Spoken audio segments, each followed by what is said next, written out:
네, 정부가 거시경제 전망과 핵심 정책 등을 포함한 내년도 경제정책 방향을 발표한 가운데 내년 경제 성장률 예상치는 1.6%로 제시가 됐습니다.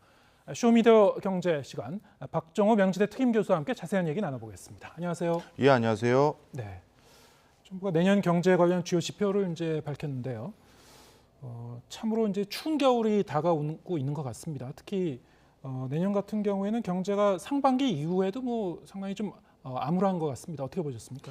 예, 맞습니다. 실질적으로 1%대의 경제 성장률을 발표한 것에 많은 분들이 지금 좀 충격을 가지신 것 같은데요. 네. 그 구체적인 원인들을 좀 살펴보면 수출뿐만 아니라 내수 이 두 가지 부분 모두 부정적인 경제 상황이 전개될 것으로 진단되기 때문입니다. 네. 먼저 대표적으로 우리 경제를 이끌어왔던 수출 분야 같은 경우는요.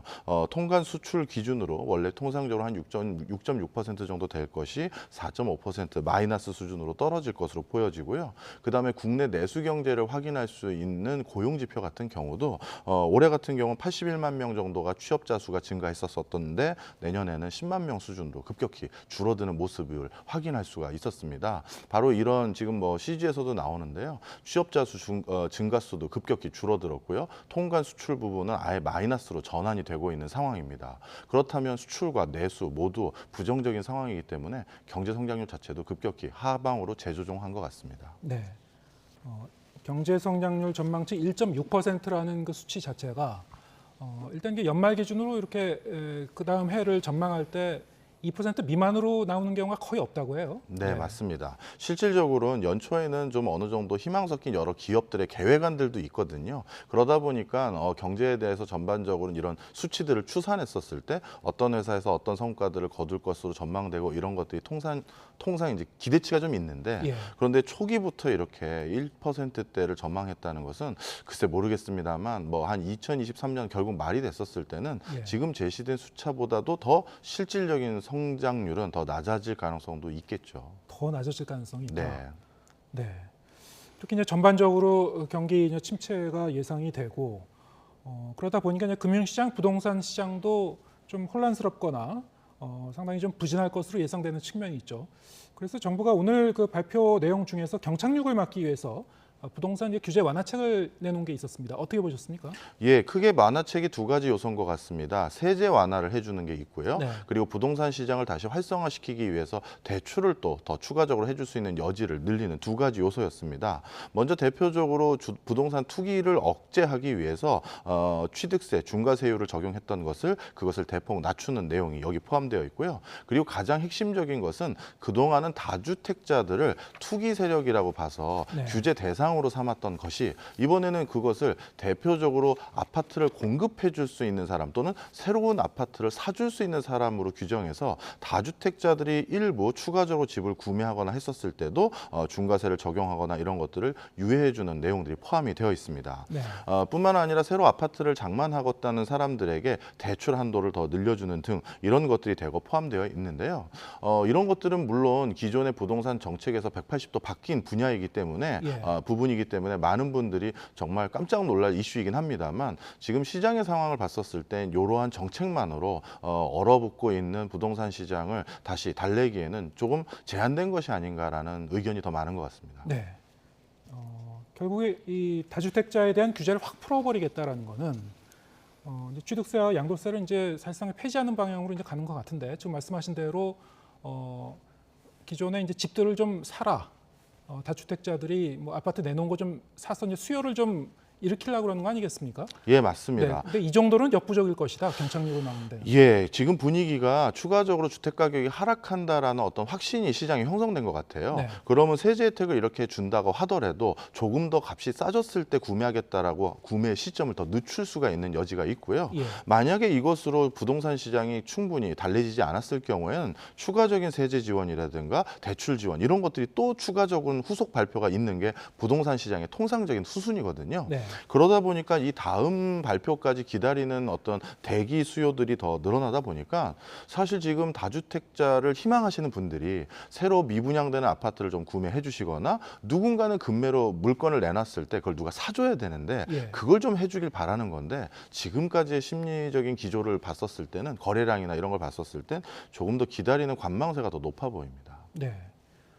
그런데 이제 오늘 발표한 이 규제 완화책 자체가 상당 부분이 국회에서 입법이 돼야 되는 그런 사안이라고 해요. 네. 여야 합의가 돼야 되는 거죠.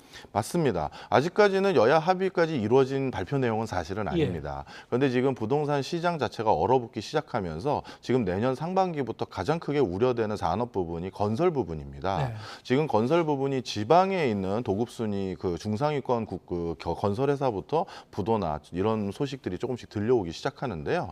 우리 도급순위에서 상위권 건설회사 같은 경우는 내년 상반기부터 본격적인 구조조정도 이미 예고되어 있는 상황입니다. 네. 이런 것 가지고 만약에 건설회사들이 지금 어려움을 극복할 수 없다면 추가적인 어떤 부동산 대책이 나와줘야 되는데 그 대책이 바로 지금 방금 우리가 말했던 이 세제 지원이나 이런 대출 규제를 완화하는 법적 조치거든요. 네. 그러다 보니까 부동산 시장의 지금의 흐름을 봤었을 때 아마 여야 간에도 어느 정도 그 개수 조정 등을 통해서 합의가 결국 이루어지지 않을까 전망합니다. 네. 그러니까 이제 부동산 가격의 급격한 하락을 좀그 속도 조절하기 위한 측면도 있지만 네. 건설사의 이제 줄부도를 좀 막기 위한 그런 측면이 있다. 네. 그만큼 이제 심각한 거군요. 지금 네, 시장 상황이. 맞습니다. 예, 알겠습니다.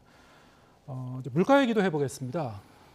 물가 같은 경우에는 내년도에도 상당한 수준을 좀 유지할 것이다 이렇게 전망이 되고 있습니다만 그래도 초기에 높다가 차츰 좀 이렇게 줄어들 거라고는 좀 낮아질 거라는 그런 예상도 나왔죠. 하지만 이게 상당히 좀 불확실성은 남아 있는 것 같습니다.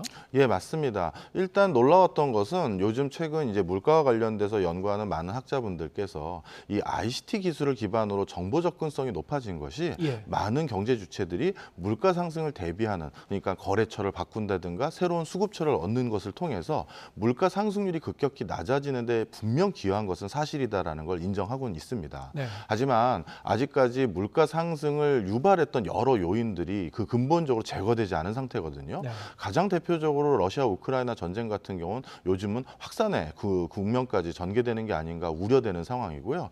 또 중국발 코로나19로 인한 공급망 차질 같은 경우 뭐 사회적 거리두기는 완화했지만 실질적으로 코로나가 더 확산되는 것이 지금 자명해 보이는 상황에서 예. 이런 것들이 이제 공급망에 커다란 차질을 또 빚을 수 있는 요소들이 있기 때문에 물가 상승률은 좀 낮아지는 건 분명해 보이지만 네. 이 낮아지는 추세도 계속될 것인지에 대해서는 아직까지는 좀 더 지켜봐야 되지 않는가 생각이 듭니다. 네. 특히 이제 전기요금이나 가스요금 같은 공공요금 이제 인상이 좀 예고되고 있어요. 네. 2차적인 바로 이제 물가 상승의 또 다른 요인들이 바로 그런 부분인데요. 예. 대표적으로 전기 가스 요금 부분과 같은 것들을 정부에서는 관리 물가라고 해서 별도로 집계하는 지표가 있습니다. 네. 근데 이 관리 물가라고 하면 정부가 직간접적으로 가격을 결정하는 품목들만 관리하는 건데요. 이 품목들을 가만히 보면 코로나19 터지고 2020년부터 2021년까지 지난 2년 동안 다른 물가의 다른 물가의 상승률보다 관리 물가 상승률이 더 낮았습니다. 네. 그것은 무슨 얘기냐? 코로나19로 다 어려운데 정부에서 공공요금까지 올려서 되겠느냐 해서 정상적인 요금 징수도 안 한 것이죠. 예. 그러다가 2022년 들어서 이렇게 기본적인 원자재 가격이 급등하기 시작하면서 전기 가스 요금을 올리지 않을 경우 공기업의 어마어마한 부채로 이어질 수 있는 상황이기 때문에 이것을 그동안 눌러왔던 것을 한 번에 내실화하는 그런 과정이다 이렇게 보시면 되겠습니다. 예. 그래서 방금 그래픽에서도 보셨지만 뭐 2배 가까운 공공요금이 인상되다 보면 이것은 전방위적인 물가 상승의 압박 요인으로 작용하거든요. 네. 바로 이런 것들이 내년에 또 물가를 안심할 수 없게 만드는 요소죠. 그렇군요. 예. 이창용 한국은행 총재가 이제 어제 기자간담회 하면서 여전히 물가에 중점을 둔 통화정책 운영을 이어나갈 필요가 있다 이렇게 얘기를 했습니다. 이거는 이제 이 통화 긴축 기조를 어느 정도 좀 이어가겠다는 그런 뜻으로 받아들이고 있는데 특히 최종금리 3.5%라고 제시한 부분 이게 이제 경제 상황이 바뀌면 언제든 바뀔 수 있다라고 얘기를 했거든요.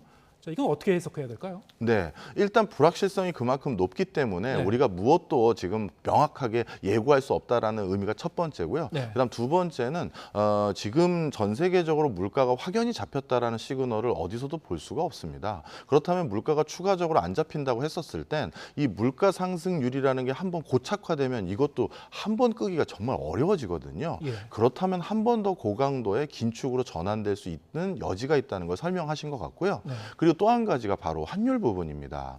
지금은 이제 환율이 다소 다시 안정 국면으로 내려왔지만 내년도 아까도 잠시 우리가 말씀드렸습니다만 수출 성적표가 굉장히 급냉할 것으로 보여지면서 우리나라 달러 수급이 원활하지 않을 수도 있습니다. 예. 이것은 다시 환율을 인상시킬 수 있는 요소로 작용하는 것이고요. 그다음에 미국과 우리나라의 금리 격차가 이렇게 오랫동안 1% 이상으로 유지됐을 경우 이것도 외화 자금이 이탈될 수 있는 요소입니다.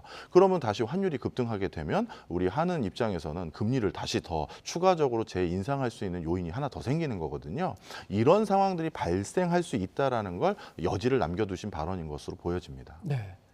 결국 이제 최종금리 3.5%도 바뀔 수 있다라는 얘기는 그보다 더 올릴 수도 있다라는 그 여지를 지금 남겨놓은 거군요. 네, 그런 내용이 포함되어 있습니다. 네. 일반적으로 그러면 한국은행이 판단을 할 때 물가가 좀 낮아졌다 확인한 다음에 금리를 조정하게 되면 좀 늦은 거 아닙니까? 어떻게 판단을 하나요? 네, 일반적으로 많은 경제학자들은 물가가 통상적으로 우리가 목표로 했던 수치 근처로 왔다고 해서 예. 바로 금리를 인하하지는 않습니다. 예. 물가는 일종의 잔불 같은 게 있어가지고요. 예. 다시 다른 품목에서 추가적인 인상들이 또 일어나는 게 일반적이거든요. 예. 그래서 오일 쇼크 때나 뭐 글로벌 금융위기 때나 이전에 물가 상승이 이어졌던 기조를 보면 떨어졌을 때 뭐 일자로 쭉 떨어지는 게 아니라 다시 상승하는 국면들이 또 추가적으로 여진처럼 이어지는 경우가 많습니다. 그러다 보니까 그런 것까지 다 확인을 하고 난 뒤에 금리 기조를 변화시키겠다라는 발언도 이번에 같이 하셨습니다. 네. 오히려 이렇게 물가가 충분히 잡혔는지 끝까지 본 다음에 그렇죠. 이제 움직여야 되는 거군요. 네. 알겠습니다.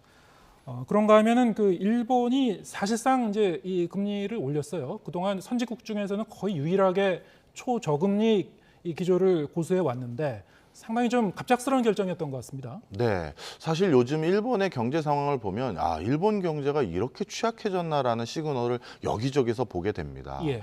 통상적으로 일본의 엔화 같은 경우는요, 대외적으로 국제적인 경제가 불안전해지면 오히려 엔화가 강세로 이어졌던 게 일반적입니다.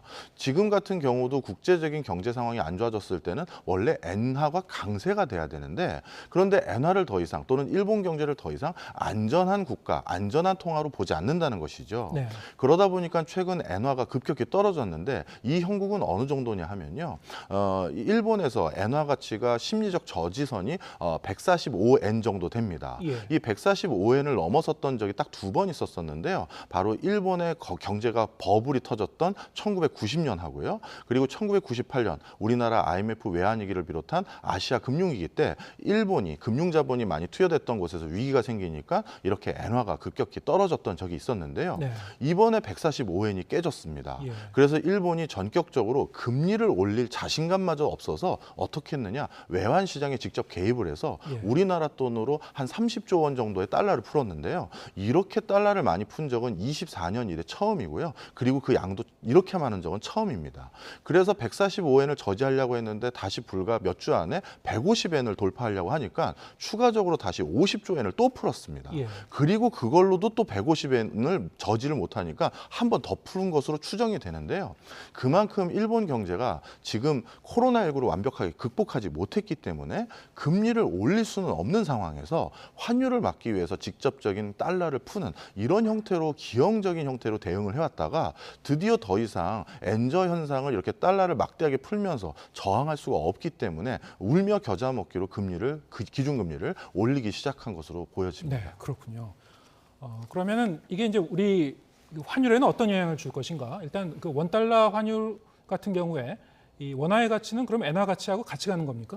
예, 맞습니다. 국제 외환 시장에서는요, 이제 환 투자를 할 때 우리 원화, 엔화 그리고 위안화까지를 같은 어떤 집단으로 보고 있습니다. 따라서 엔화 가치가 상승된다는 건 우리 원화 가치에도 우호적인 환경과 평가를 내릴 수 있는 요소가 됩니다. 예. 최근 그래서 우리나라 환율이 다시 1,300원대에서 벗어나서 1,200원대 후반까지 지금 와 있는 상태잖아요. 예. 그것이 바로 이렇게 엔화 가치에 대한 안정에 힘입은 것이다. 이렇게 볼 수 있습니다. 예.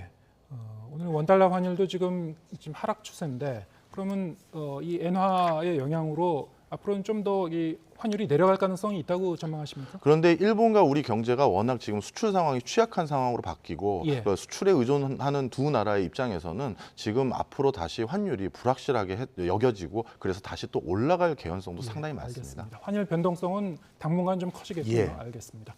박정호 명지대 특임 교수와 함께했습니다. 고맙습니다. 감사합니다.